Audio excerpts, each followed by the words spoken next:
Moi, les amis, non, je pense que vous êtes des fainéants. D'ailleurs, Bayrou aussi, Macron aussi pense que vous êtes des feignasses. Vous ne savez pas la chance que vous avez de vous reposer. Du coup, on va vous l'enlever. Oui, ça suffit maintenant, ça suffit. Vous avez trop de repos dans ce pays. Non, mais regardez-moi ça, le mois de mai, il y a des jours fériés partout. Les gens, ils peuvent faire des ponts à rallonge. Mais enfin, mais remettez-moi tout ça au boulot. Et bien sûr, on va vous dire, mais c'est pour le budget. C'est pour les économies, c'est pour ton bien. Il faut qu'on t'enlève des jours fériés, tu sais, les fameux jours où tu pouvais te reposer de tes journées harassantes pour gagner un salaire de misère. Non, il faudra que tu retournes bosser pour un salaire de misère. Oui, bah tu nous as empêché de mettre un deuxième jour de solidarité, du coup on t'enlève 2 jours fériés. Bah c'est normal, c'est nous l'État. On est les frères qui rappent tout. Et bien entendu, la question qu'on pourrait se poser, c'est est-ce que c'est possible? Et ben on va faire le tour de tout ça. Alerte info, le gouvernement pense à supprimer un ou plusieurs jours fériés pour rembourser la dette. Et dites-vous que s'ils en font sauter un, ils en font sauter 2, puis 3, puis 4, puis 5, etc., etc. Alors on va écouter ce qu'ils nous disent ici. Le calendrier est-il dans le viseur de l'État? Faire une croix sur un ou plusieurs jours fériés pour faire des économies et boucler le budget. Ah bah oui, on va enlever les jours fériés religieux, parce que, après tout, la première religion de France, maintenant, c'est l'islam. Ah bah oui, faut y faire, hein, t'es pas dans un pays catholique ici. Ah bah non, ça a changé ça, mais attends, mais oulala, faut te mettre à la page, hein. Un jour de plus travaillé, mais non rémunéré. À la Cano cet après-midi, employeurs et salariés ne sont pas tous du même avis. Attends, quoi? Ils ont dit quoi? Non, attends. Non rémunéré? Ils vous l'ont fait passer! Attends, ils ont bien dit non rémunéré. Des économies et boucler le budget. Un jour de plus travaillé, mais non rémunéré. À la Cano cet après-midi. En fait, ils vous l'ont fait à l'envers. Ils ont dit « Ah oui, vous savez, vous avez pas voulu du jour... Voilà. Bon, on va en faire plusieurs, en fait. » Il dit employeurs et salariés ne sont pas tous du même avis. Je trouve que c'est une aberration. Donc les salariés vont perdre un jour de congé et nous, en tant que commerçants, on va perdre potentiellement un jour où on peut travailler. Si c'est utile, si ça peut servir, oui, je serais d'accord, bien sûr. Je pense que c'est important de garder les jours fériés qui ont été acquis et pour lesquels certaines personnes se sont battues pour les obtenir. Revenir sur un jour férié, une idée déjà appliquée depuis 2004 avec le lundi de Pentecôte. Il sert à financer l'autonomie des personnes âgées. Où est passé ce pognon? Je suis désolé, il n'a pas été investi là-dedans. Ça fait 21 ans. 21 ans qu'ils nous ont imposé ça. Est-ce que vous avez vu les conditions des personnes en manque d'autonomie, âgées? Est-ce que vous avez vu leurs conditions s'améliorer? Moi pas. Et là, déjà, le narratif, il change. On vous dit, oui, c'est pour les personnes en manque d'autonomie, etc. Non. C'était pour les personnes dépendantes qui auraient des problèmes à survivre au changement climatique et donc il fallait améliorer leurs conditions de vie. Le projet était ambitieux. Et à l'époque, les gens étaient plutôt d'accord. Mais pas éternellement non plus, parce qu'on nous avait vendu ça pour 1 année, 2 années, 3 années, ah, tiens, bon, on va le laisser finalement. Et maintenant, on t'en remet une couche. Ou handicapés, et aurait rapporté près de 3,5 milliards d'euros cette année. Cette nouvelle mesure pourrait se faire sur le même modèle. Alors, ça leur a rapporté 3 milliards d'euros. Les mots ont un sens, les gens. Ça leur a rapporté 3 milliards d'euros. Ils n'ont pas réinvesti pour les petits vieux. Ça a rapporté à l'État 3 milliards d'euros. Les salariés vont travailler un jour de plus sans être payés plus. Et donc ça peut faire plus potentiellement d'activité pour les entreprises sans plus de rémunération. Donc il y a un gain pour les entreprises. Et ce gain pour les entreprises pourrait être prélevé par une hausse de cotisation que l'État pourrait récupérer. La France compte aujourd'hui 11 jours fériés, alors sur lequel pourrait porter le choix de l'État. Selon la date, Les recettes pourraient varier. Pourquoi pas le 15 août en plein congé d'été? Ou alors en mai, alors que les ponts s'enchaînent et que les entreprises tournent au ralenti. Des économies réalisées au détriment des salariés selon les syndicats. Ils appellent l'État à changer de cible. C'est une fausse bonne réponse puisque ça a des conséquences catastrophiques sur la majorité de la population et jamais on prend sur les 200 milliards d'aides publiques aux entreprises privées ni sur les cadeaux fiscaux qui sont faits aux plus fortunés. Les premiers arbitrages sur le budget 2026 doivent être dévoilés demain par François Bayrou. Et ça va dans la ligne droite d'Édouard Philippe. Le calendrier. Tu te tais. Ça va dans la ligne droite de ce que disait Édouard Philippe. Il faudra travailler plus longtemps, plus vieux et plus de temps dans la journée.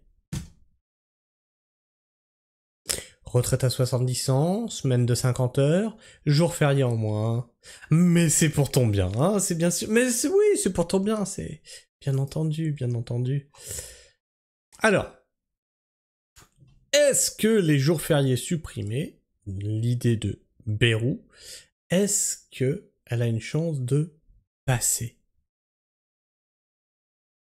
François Bayrou a proposé la suppression de 2 jours fériés pour réduire la dette publique. Les Français vont-ils travailler plus dès 2026? Mais moi, ça, j'appelle ça de l'esclavage, mon grand.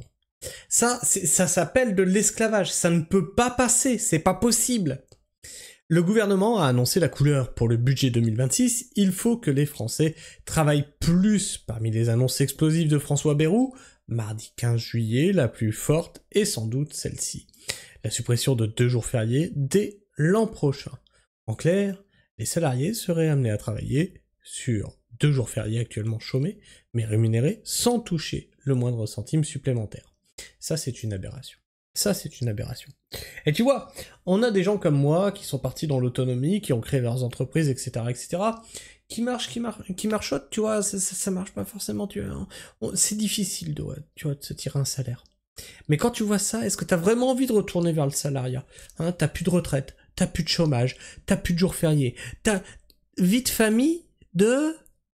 Hein? Mais l'État, le gouvernement, ton pays, t'es patriote ou t'es pas patriote? Quand même, merde. Une mesure qui pousserait les Français à travailler plus sans gagner plus, selon une remarque des élus, les Républicains. Assumée par la ministre du Travail Astrid Panosyan-Bouvet, ce qu'on va demander aux Français, c'est pour 2 jours fériés d'aller travailler. C'est rien, c'est que 2 jours dans l'année, alors que ces enfants se permettent de ne pas venir faire leur taf dans l'hémicycle. Et on les paye un pognon de dingue. Mais ça fout... Mais en vrai, ça fout les nerfs. Ça fout les nerfs, c'est des mecs qui branlent rien de leur journée, qui ont jamais travaillé. Qui viennent te dire que tu travailles pas assez. T'es pas assez esquinté, t'es pas assez usé. Nous, ce qu'on veut, c'est que t'arrives à 70 ans à la retraite et que tu meurs. Oui, parce que comme ça, on paiera pas ta retraite. Et là, on fait des économies, tu comprends, c'est un grand projet. Parce que c'est notre projet. Non, je suis désolé, mais là, je veux bien garder mon calme. Mais au bout d'un moment, là, tous les acquis sociaux, absolument tous les acquis sociaux, là, depuis que Macron est en place sur 2 mandats, tout a sauté.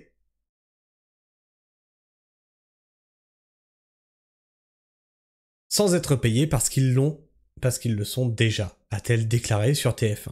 Les richesses et la production générée ces jours-là permettront aux entreprises de s'acquitter d'une contribution, a-t-elle ajouté. Non, mais les entreprises sont pas assez taxées. Ah non, mais là, parce qu'en plus, ça leur permettra de s'acquitter d'une contribution. Oui, parce qu'ils ont envie. Donc ça leur permettra de le faire, tu vois, tu comprends? De quoi remplir les caisses de l'État grâce à la production engendrée, évaluée à plus de 4 milliards d'euros selon Matignon. Allez vous faire foutre! Où est passé le pognon depuis 21 ans que vous deviez donner pour les petits vieux?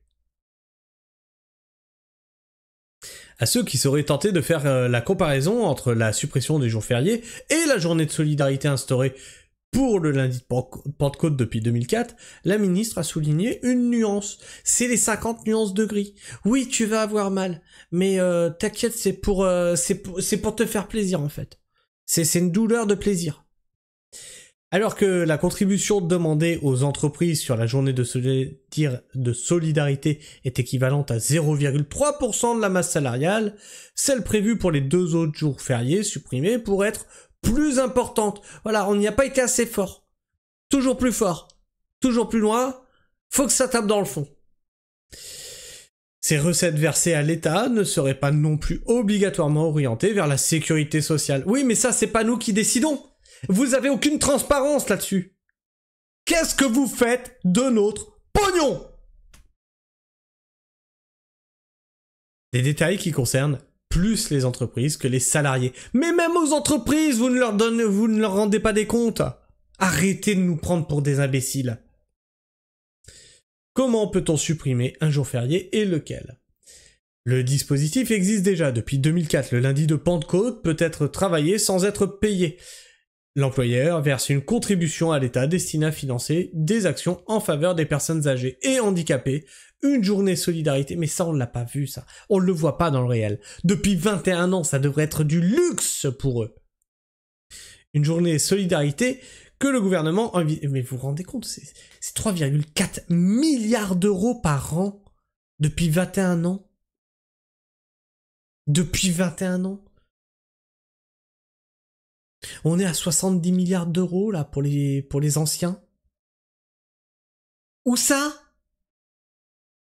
Il n'y a pas un centime qui a été investi.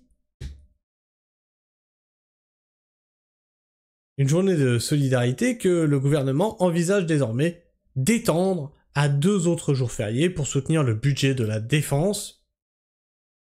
Non, non, non, non et non! On a dit non. On ne veut pas soutenir votre foutu budget de défense pour envoyer encore des trucs à l'Ukraine.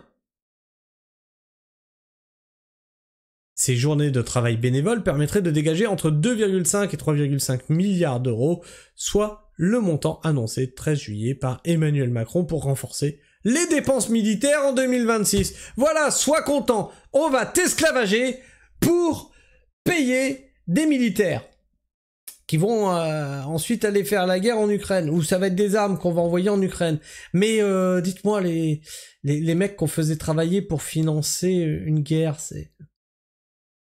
Oh putain. Oh non, vous êtes pas en train de nous refaire travail, famille, patrie quand même. Oh non. Le travail c'est la liberté, tout ça, tout ça. Vous êtes pas sérieux? Oh non, mais on nous l'a déjà fait. Non, mais ça a mal tourné déjà. Bien que tout à fait réalisable et permettant des économies substantielles, la suppression de 2 jours fériés... Alors c'est bien, t'as vu comment que les mots sont bien faits? Ça permet des économies. On te les prend pour investir dans la défense. Ah bah écoutez, nous on vous avait proposé... Ah, on vous avait proposé de vous-même adhérer à un compte spécial pour la défense. Vous avez dit non. Bah on va vous y forcer. La suppression de 2 jours fériés reste une affaire délicate et explosive. Oui, je te confirme, ouais, ça va être explosif, ouais. Entre symboles, religion et enjeux économiques, certains pourraient faire plus parler que d'autres. François Bayrou a cité 2 jours fériés pouvant être visés par sa mesure. Le lundi de Pâques. Ouais, vas-y, tout-y. Et le 8 mai, dans un mois de mai, devenu un véritable gruyère. Je veux une photo tous les jours de votre hémicycle. Voir ceux qui sont là et ceux qui sont pas là. Vous me foutez une pointeuse à l'entrée. Je veux savoir qui fait le job et qui ne le fait pas.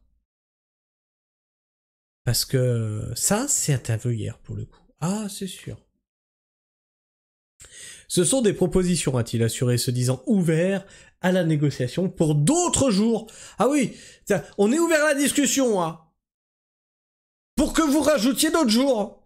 Parce que, ah non, ceux-là, ils sont actés. Mais on est ouvert à la discussion si vous voulez qu'on... Ah bah, si vous voulez arrêter tous les jours faire... Les 11, on peut, hein. On peut, mais on est ouvert. Nous, on veut pas y aller trop fort. Mais si la CFDT, elle dit, tiens, tu peux faire sauter le 1er mai, la journée du travail. Mais écoute, ça s'appelle la journée du travail, c'est fait pour aller travailler. Oh putain. Certains jours fériés pourraient être jugés comme faciles à accepter par les Français, comme le 15 août, l'Assomption. Beaucoup de travail... Et c'est vrai que le 15 août... En vrai... Il y en a même beaucoup qui ne le comprennent pas, ce truc-là. Beaucoup de travailleurs partent en congé à cette période-là de l'année. Et ce jour fait donc régulièrement partie de périodes de vacances déjà posées. Il pourrait constituer une alternative plausible pour le gouvernement. À l'inverse, le jeudi de l'Ascension pourrait être accueilli avec beaucoup moins d'indulgence. Notamment en raison du pont qu'il permet de réaliser. À l'inverse, économiquement parlant, il est extrêmement coûteux pour l'État. Ce dernier pourrait alors le choisir pour maximiser ses économies. Et le 11 novembre, sa haute symbolique pourrait en froisser plus d'un, à commencer par les anciens combattants. Difficile d'imaginer l'exécutif s'essayer à cet exercice. La Toussaint, elle, pourrait faire également figure d'alternative et faire partie des 2 jours fériés supprimés par François Bayrou. Enfin, supprimer Noël, ils en seraient capables. On a tué Noël. Et le 1er mai paraît aujourd'hui relativement compliqué. Ils en seraient capables. Ils en seraient capables de faire sauter Noël. Oui. En tout cas, ils y ont pensé parce que c'est dans l'article. Tradition, symbole de lutte sociale, manque de recettes pour le jour de Noël, qui est déjà le peu travaillé. Ces dernières options pourraient ne pas être retenues par l'exécutif. Alors c'est tout le problème, mes amis, c'est que on est dans un pays aux racines catholiques. Que tu le veuilles ou non, les racines françaises baignent dans le catholicisme. De l'autre côté, tu as les luttes sociales. Et Macron n'a eu de cesse de détricoter tous les acquis sociaux. Là, c'est le trophée. C'est-à-dire qu'on enlève même le jour censé fêter ces acquis sociaux. C'est magique. C'est magnifique. Machiavel. La stratégie de Bayrou pour supprimer les jours fériés, le Premier ministre va-t-il vraiment pouvoir faire adopter ces mesures? Tout d'abord, le Premier ministre doit consulter les partenaires sociaux. Les partenaires sociaux, on va leur dire, voilà, on vous écoute, non mais en fait on s'en branle, on le fait. Comme l'impose la loi Larcher de 2007 pour tout projet gouvernemental de réforme lié au travail ou l'emploi. Ah oui, on leur impose de les écouter. Pas d'appliquer ce qu'ils disent. Donc on fait une réunion, voilà, hop, on a fait la loi Larcher, maintenant on fait ce qu'on veut. François Bayrou prévoit donc de les recevoir dans les prochains jours pour lancer des négociations à la rentrée. Mais après le bras de fer sur les retraites, syndicats et patronat, quel bras de fer? On devait s'arrêter à 64 ans, vous l'avez fait passer à 67, donc c'est assez rigolo. Syndicats et patronat pourraient se montrer peu enclins à rouvrir le dialogue, surtout sur des sujets aussi sensibles. Il n'est pas exclu que François Bayrou joue sur une astuce en proposant la suppression de 2 jours fériés. Il met sur la table une mesure difficilement acceptable pour débuter une phase de négociation dans l'optique d'obtenir moins. Et ça, c'est pas con. C'est souvent leur stratégie, ça. Ah, vous pensiez qu'on allait faire ça? Regardez, finalement, on fait que ça. Et du coup, les gens, ils font ça va, on a gagné. Et leur objectif, c'était d'avoir juste le petit truc qu'ils ont demandé. Donc on n'a rien gagné du tout. C'est toujours eux qui gagnent. C'est-à-dire probablement la suppression d'un seul jour férié, ce qui lui permettrait tout de même de faire travailler davantage de Français, tout en ayant fait une concession aux partenaires sociaux. Les psychologues appellent ça l'effet porte-au-nez, qui permet de faire accepter une requête difficile en proposant en amont une demande beaucoup plus coûteuse. Voilà. Donc on a gagné! Non, vous avez perdu un jour férié en fait. Mais si le Premier ministre a une astuce, il est aussi confronté à un gros obstacle. Et c'est un sacré pépin. Il faut que l'Assemblée, le Sénat, adopte le budget 2026, ou bien que l'utilisation d'un 49.3, encore un, pour éviter un vote ne soit pas contré par une motion de censure. Dans les 2 cas, il y aura suffisamment de députés pour déposer une motion de censure. Et à ce stade, tout laisse entendre qu'une majorité de députés le voteront. C'est ce qu'ont déclaré les cadres RN et les filles PS. Cela signifie que, sauf revirement majeur, François Bayrou et son gouvernement tomberont censurés avant l'adoption du budget 2026, et donc que cette mesure de suppression des jours fériés ne sera pas appliquée. Une mesure contestée mais jugée efficace par certains économistes. Enfin, ça, j'ai vu que l'anglais apparemment était assez d'accord avec ça. Enfin bref. Mais là on est à la dernière mise à jour. Gabriel Attal reconnaît des mesures pas très populaires. Ah non, non, c'est pas très populaire tout ça. Hein.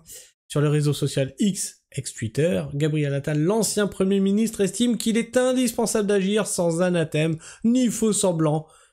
La langue de bois. Maîtriser nos dépenses aujourd'hui, c'est rendre possible les investissements de demain. Oh, c'est beau, Gabriel, quand tu parles. Oh, j'y suis. Dans les secteurs prioritaires et d'avenir, quels sont-ils? Ça veut rien dire, c'est... Non mais c'est bien, il faut faire ça parce que ça va nous permettre d'investir dans les secteurs prioritaires et d'avenir. Et c'est quoi? On sait pas, putain, mais on sait jamais ce que vous baragouinez. Enfin bref. Je sais pas ce que tu penses de tout ça. Et toi, est-ce que tu es prêt à travailler un jour férié? 2 jours fériés? Peut-être 3 jours fériés? Dis-moi tout ça dans les commentaires. Partage-moi ton avis et ton opinion. Puis si t'es encore là en fin de vidéo, tu t'abonnes. Partage cette vidéo. C'est très important qu'on sache peut-être le but du jeu qu'ils essaient de faire, c'est-à-dire de vous faire croire qu'on va vous enlever 2-3 jours fériés et qu'en fait ils veulent en enlever un.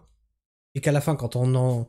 Oh, c'est bon, nos syndicats nous ont sauvés. Finalement, on perd pas 2 jours fériés, on n'en perd que 1. Oui. Non, ben vous avez pas gagné en fait, vous avez perdu 1 jour férié.